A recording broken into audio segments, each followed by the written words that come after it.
Hello friend, मैं अमित। आप देख रहे हैं एजी आयुर्वेदा। आज हम लोग पढ़ने वाले हैं षड क्रियाकल, जो कि एग्जाम के पॉइंट व्यू से बहुत ज़्यादा इंपॉर्टेंट है। तो प्लीज़ आप इस वीडियो का लास्ट तक देखें और वीडियो अच्छा लगे तो दोस्तों के साथ शेयर करें। और षड क्रियाकल आपको फर्स्ट ईयर और सेकेंड ईयर के दोनों को पेपर में पूछे जाते हैं, तो इसलिए बहुत ज़्यादा इंपॉर्टेंट हो जाता है। ठीक है, तो सबसे षड क्रियाकल में सबसे जो पहला पॉइंट आपको लिखनी है, क्या लिखनी है? आपको संदर्भ लिखनी है।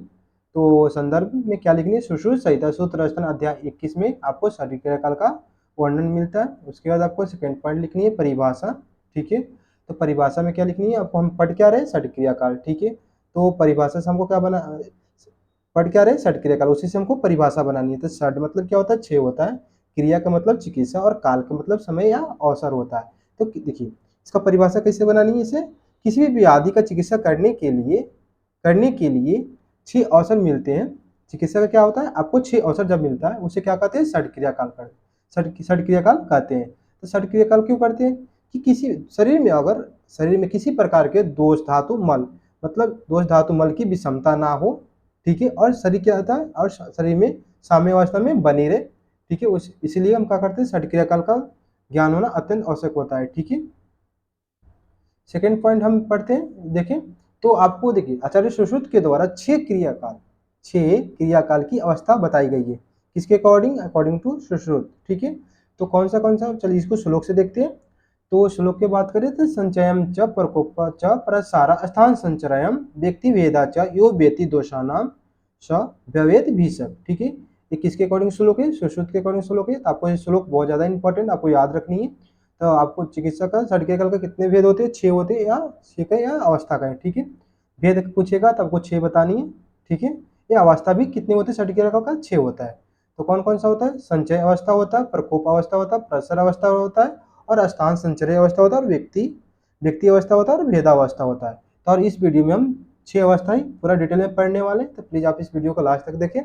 ठीक है, सबसे पहले बात करते हैं संचय अवस्था। ठीक है, तो संचय अवस्था जो होता है आपको चिकित्सा का क्या होता है? प्रथम अवस्था होती है, प्रथम अवसर होता है। ठीक है, चिकित्सा करने की। तो संचय अवस्था क्या है? किस देखिए संचय अवस्था होता कैसे? निदान सेवन से दोष क्या होता है? दोष मतलब वात पित्त का क्या होता है? प्रकोपित होकर अपने स्थान पर संचित होना प्रारंभ करते हैं, उसे क्या कहते हैं? संचय अवस्था कहते हैं। ठीक है, निदानों का सेवन मतलब आहार विहार के सेवन करने से। ठीक है, उसे क्या होता है? आहार विहार का सेवन करने से दोष क्या होते हैं? प्रकोपित होने लगते हैं और अपने अपने स्थान पर क्या होता है? संचित होना प्रारंभ करता है, उसे क्या कहते हैं? संचय अवस्था कहते हैं। अब हम बात कर लेते हैं संचय अवस्था के लक्षण। ठीक है, तो लक्षण की बात करें सबसे पहले वात का संचय होने पर वात का संचय होने पर क्या होता है? आपको अष्टब्ध कोष्ठता और पूर्ण कोष्ठता। ठीक है, तो कोष्ठता का मतलब होता है कब्ज। ठीक है, और देखिए पूर्ण कोष्ठता का मतलब होता है कोष्ठ में क्या होता है? मलों का भर जाना। ठीक है, वात का संचय होने पर क्या होगा? मल के अपने कोष्ठ में क्या होता है? मल का पूर्ण रूप से भर जाना। ठीक है, या कब्ज होना। ठीक है, वात का संचय होने पर ऐसा आपको लक्षण दिखेगा। ठीक है, उसके बाद पित्त का संचय होने पर कौन सा आपको लक्षण दिखेगा? शरीर का क्या होता है? शरीर का वर्ण जो है आपको पीला दिखाई देने लगेगा। ठीक है, और उष्मा का मंद हो जाएगा, यानी अग्नि मंद हो जाएगी। ठीक है, उसके बाद अगर कफ संचय की बात करें, कफ का संचय होने पर कैसा आपको लक्षण दिखेगा? आपको अंगौरा का मतलब क्या होता है? शरीर में भारीपन होने लगेगा और आलस्य होने लगेगा। आलस्य मतलब किसी काम करने का इच्छा ना होना, ऐसा आपको प्रतीत होगा। ठीक है, उसके बाद हम बात करते हैं संचय अवस्था में हम चिकित्सा कैसे करेंगे उसको रोकने के लिए। और ऐसा अगर आपको लक्षण दिखे तो आपको क्या करनी है? सर्वप्रथम क्या करनी है? ऋतुओं के अनुसार आहार विहार का सेवन कराकर दोषों को हमको शमन करना या रोकना क्या होता है? संचय अवस्था का चिकित्सा है। ठीक है, सेकेंड हम पॉइंट की बात करें प्रकोप अवस्था। तो प्रकोप अवस्था क्या होता है? आपको संचय अवस्था में जो संचित हुए दोष होते हैं, आपको संचय अवस्था में क्या होता है? जो संचित हुए दोष होते हैं वो प्रकोप अवस्था में स्वयं के स्थान पर रहकर अपनी मात्रा को बढ़ा लेते हैं, उसे प्रकोपित अवस्था कहते हैं। ठीक है, अगर संचय अवस्था में अगर दोषों का चिकित्सा ना करें तो क्या होता है? उत्तरोत्तर जब आगे बढ़ते हैं तो दोष क्या होता है? अपने मात्रा को बढ़ाने लगता है, मतलब और प्रकोपित होने लगता है। दोष अपने स्थान पे मात्रा को बढ़ाकर क्या होता है? प्रकोपित अवस्था में आ जाते हैं, उसे क्या होता है? प्रकोपित अवस्था कहते हैं। ठीक है, तो वही आपको लिखा हुआ है यहाँ पे। ठीक है, संचय अवस्था में संचित हुए दोष प्रकोप संचय देखिए संचय अवस्था में संचित हुए दोष प्रकोपी अवस्था में स्वयं के स्थान पर रहकर अपनी मात्रा को बढ़ा लेता है और प्रकोपित अवस्था क्या कहते हैं? प्रकोपित अवस्था कहते हैं। ठीक है, समझ गए ना? जो देखिए संचित अवस्था में अगर चिकित्सा ना करेंगे तो क्या होगा? वो दोष कहाँ चला जाएगा? दूसरी अवस्था में चल जाएगा। किसका? सर्डिकेरियल का दूसरा अवस्था क्या है? आपको प्रकोप अवस्था होती है, जिसमें ठीक है आ जाएगा, उसको अपनी मात्रा को बढ़ा कर आपको वो अवस्था को क्या कहते हैं? प्रकोप अवस्था कहते हैं। ठीक है, तो प्रकोपित अवस्था में आपको लक्षण की बात करें, देखिए आपको वात के प्रकोप होने पे कैसे आपको लक्षण दिखेगा? कोष्ठतोध, ठीक है, और संचार। वात के प्रकोप होने से कैसा आपको लक्षण दिखेगा? कोष्ठतोध और संचार। कोष्ठतोध का मतलब क्या होता है? मगर कोष्ठ में क्या होगा? आपको सुई चुभने जैसा क्या होगा? आपको पीड़ा होगा, ठीक है, या अर्थात या उदर में सुई चुभने जैसा पीड़ा होना या कोष्ठ, ठीक है, ऐसा आपको लक्षण दिखाई देगा। संचार मतलब वायु का संचार होने लगेगा पूरा शरीर में, ठीक है। उसके बाद पित्त प्रकोप का लक्षण की बात करें, अम्लिका मगर एसिडिटी होने लगेगा। अगर जब पित्त प्रकोप होगा, पित्त प्रकोप में आपको लक्षण कैसे दिखेगा? आपको अम्लिका, अम्लिका का मतलब एसिडिटी होने लगेगा, मगर खट्टे डेकार्ड के जैसा आपको दिखेगा। और मगर पिपासा मतलब बार बार आपको प्यास लगेगा। और परिदाह, परिदाह का मतलब बहुत ज्यादा जिससे शरीर में दाह उत्पन्न होगा, ठीक है, आपको पित्त प्रकोप के ऐसा लक्षण आपको प्रतीत होगा, ठीक है। उसके बाद कफ का अगर प्रकोप की बात करें, कफ को अगर प्रकोपित होगा तो अनद्वेष, अगर भोजन करने और कफ का अगर बात करें, कफ प्रकोपित होने पर आपको कैसे दिखेगा लक्षण? अनद्वेष मगर अन्न ग्रहण करने की इच्छा ना होना, अरुचि होना, ठीक है, हृदय में हृदय उत्क्लेशना होना, जीभ का मचलना, ठीक है, ऐसा आपको कफ प्रकोप का लक्षण दिखेगा, ठीक है। अब हम लोग का सर्डिकेरियल का तीसरा अवस्था क्या है? आपको प्रसर अवस्था है। देखिए प्रेशर की बात करें तो प्रेशर के मतलब क्या होता है? फैलना, ठीक है। देखिए आपको प्रकोपित अवस्था में, अगर हम प्रकोपित अवस्था में भी चिकित्सक अगर शांत ना हो तो क्या होगा? आपको प्रेशर अवस्था में आ जाता है, ठीक है। देखिए प्रकोपित अवस्था में समन के उपाय न किया जाए तो कुपित हुए दोष एक स्थान से चलकर स्रोतों के द्वारा यत्र तत्र फैल जाते हैं, अतः यह अवस्था क्या कहलाती है? प्रकोपित अवस्था कहलाती है, ठीक है। तो देखिए आपको संचय अवस्था, संचय प्रकोप और प्रसर, अगर प्रसर अवस्था, देखिए प्रसर अवस्था में अगर दोषों का हम शमन ना करें, मगर शांत ना करें, तो दोष क्या होगा? आपको प्रसर अवस्था में आकर अपनी मात्रा को बढ़ाकर पूरे शरीर में आपको फैलने लगेगा, और ये अवस्था को हम क्या कहते हैं? प्रसर अवस्था कहते हैं, ठीक है। उसके बाद प्रसर अवस्था का आपका प्रसर अवस्था का आपको 15 प्रकार होता है, ठीक है। प्रसर अवस्था का कितने होते हैं? 15 प्रकार होता है। किसने बताया आपको? सुश्रुत ने बताया, सुश्रुत ने बताया, ठीक है। आपको याद रखनी है। तो हम 15 प्रकार यहाँ लिखे नहीं है, बट हम बता देते हैं। देखिए आपको वात, पित्त और कफ, वात, पित्त, कफ और रक्त, ये क्या है? ठीक है, तो आपको वात, पित्त, कफ कितने हो गए? 4 हो गए, ठीक है। तो आपको फिर एक विध हो गया, ठीक है, वात, पित्त, कफ और रक्त, ठीक है। आपको ऐसे डबल करनी है, फिर ट्रिपल करनी है, जैसे कि वात, पित्त, फिर वात, कफ, फिर वात, रक्त, ठीक है। उसके बाद ऐसे करनी है, फिर पित्त, पित्त वात, फिर पित्त कफ, फिर पित्त अरे पित्त रक्त करनी है, फिर कफ के करनी है, वात कफ, ठीक है, वात पहले कफ पित्त और कफ रक्त, ऐसे करके आपको अब जब करेंगे, आपको बुक में दिया गया है, ठीक है, तो आपको कितने हो जाए? 15 प्रकार आ जाएगा, ठीक है। उसके बाद द्विविध से हो गया, फिर त्रिविध से वो वात पित्त कफ, ठीक है, वात पित्त रक्त, ऐसे करके आपको बनानी है। जब आपको ऐसे बनाएंगे मगर लिखेंगे तो आपको 15 प्रकार हो जाएगा, ठीक है। तो नहीं हो तो आप बुक से देख लेंगे इसको, ठीक है। उसके बाद हम क्या बोलते हैं, प्रकोप अवस्था का हम बात करें, प्रसर अवस्था के हम लक्षण की बात करें, तो वात के कारण क्या होता? बीमार गमन और आटोप होगा, ठीक है। बीमार गमन का मतलब क्या होता है? शरीर में क्या होता है? दोष क्या होते हैं? गमन करने लगते हैं। वात के प्रकोप के कारण क्या होता है?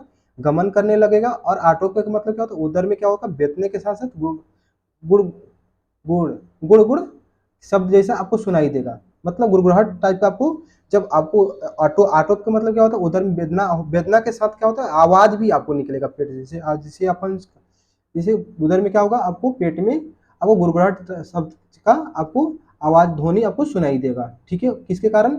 वात के कारण, ठीक है। उसके बाद हम पित्त की बात करें, तो पित्त में आपको कैसा लक्षण दिखेगा? ओस ओस ओस चोस परिदा धुमस्य, मतलब धुएं के समान का आपको डेकार आएगा। और पित्त के कारण आपको कैसा आपको लक्षण दिखाई देगा? पित्त के कारण आपको ओस चोस परिदाह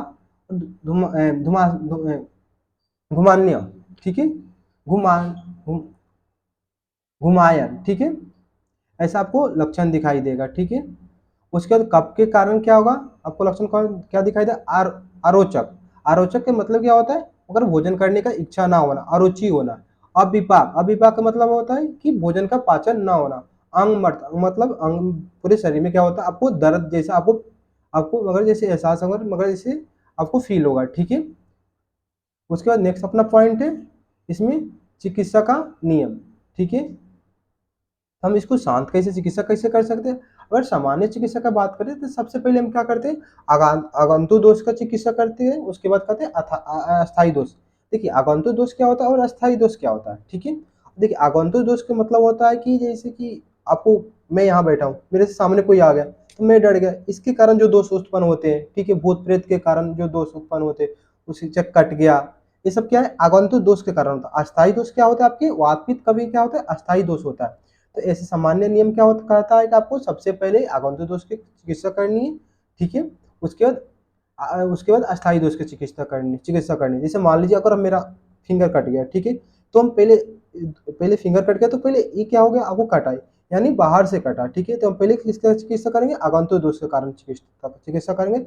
उसके बाद अस्थायी दोष की चिकित्सा करनी है, ठीक है। अगर फिर बात करें विशेष नियम क्या कहता है, सबसे पहले अस्थायी दोष की चिकित्सा करनी है, उसके बाद आगंतुक दोष की चिकित्सा करनी है। और किसी को अगर कुछ अगर शरीर में अगर दोष है, ठीक है, वात पित्त कफ के कारण कोई दोष उत्पन्न हो रहे हैं, तो सबसे पहले हमको वात पित्त कफ इनका चिकित्सा करनी है। उसके बाद क्या है, उसके बाद आगंतुक दोष का चिकित्सा करनी है, ठीक है, समझ गए। चलिए नेक्स्ट हम बात करते हैं षट क्रियाकलाप का चौथा अवस्था क्या है, स्थान संचय अवस्था है, ठीक है। तो इसमें आपको ये श्लोक बहुत ज्यादा इंपॉर्टेंट है, तो आपको ये श्लोक याद रखनी है, ठीक है। क्या है, कुपिता नाम ही दोषानाम शरीरे परिधावते, ठीक, यत्र संख विगुनियाद व्याधि तत्र उपजायते, ठीक है। तो देखिए कुपित हुए जो दोष होते हैं, जो कुपित हुए दोष होते हैं वो क्या होता है, प्रसर अवस्था में क्या होता है, भ्रमित होने लगता है। भ्रमित होकर संपूर्ण शरीर में क्या होता है, आपको भ्रमित करने लगता है, ठीक है। यत्र संग मतलब क्या होता है, आपको स्रोतों में क्या होता है, अवरोध होने लगता है, ठीक है। स्रोतों में क्या होता है, आपको अवरोध होने लगता है। उसके बाद खब बुनियाद, खब का मतलब यहाँ अगर बात करें जैसे कि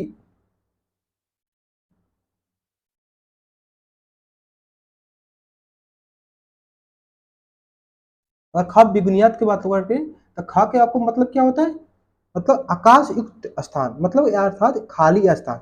और बेबुनियाद के मतलब क्या होता है, आपको विकृति, ठीक है। तो देखिए आपको जो दोष होते हैं, जो भ्रमित होकर शरीर में गमन कर रहे हैं, किसके द्वारा, मतलब आपको स्रोतोष के द्वारा। तो जो दोष होते हैं जहां पर भी खाली स्थान मिलता है, वहां क्या करता है, विकृति उत्पन्न करने लगता है, ठीक है। वहां पे जाकर रुक के क्या करता है, विकृति उत्पन्न करने लगता है, उसे क्या कहते हैं, जिसके कारण जिसके कारण विकृति उत्पन्न करने लगता है। और दोष दोष समझना का दोष दोष समझना आपको दोष दोष समझना उत्पन्न करता है, ठीक है। तो वही लिखा गया है कि देखिए जो कुपित हुए दोष होते हैं क्या होता है, प्रसर अवस्था के बाद संपूर्ण शरीर में भ्रमित करता है। भ्रमित के दौरान जिस स्रोत में विगुणता, विगुणता का मतलब अवरोध होती है, जहां पर दोष कहते हैं अवरोध करते हैं, उस स्रोत पर रुक जाता है, ठीक है। मतलब जहां पर खाली स्थान होती है, ठीक है, जहां पर खाली स्थान वहां का कर दोष क्या हो जाएगा, आपको रुक जाएगा। और वहां पे उपस्थित दूष्य के साथ मिलकर दोष दोष समझना का उत्पन्न करता है, ठीक है, समझ गए। मतलब एक ही मतलब समझिए कि देखिए स्थान संचय का मतलब क्या होता है कि स्रोतों में जहां पर भी खाली, खा विघ्नेत का मतलब क्या होता है, मगर खाली स्थान, खा का मतलब होता है खाली स्थान, आकाश युक्त स्थान उसे क्या बोलते हैं, यानी खाली स्थान। मगर स्रोतों में जहां पर भी दोष, जो दोष गमन कैसे करेंगे, स्रोतों के द्वारा ही करेंगे ना।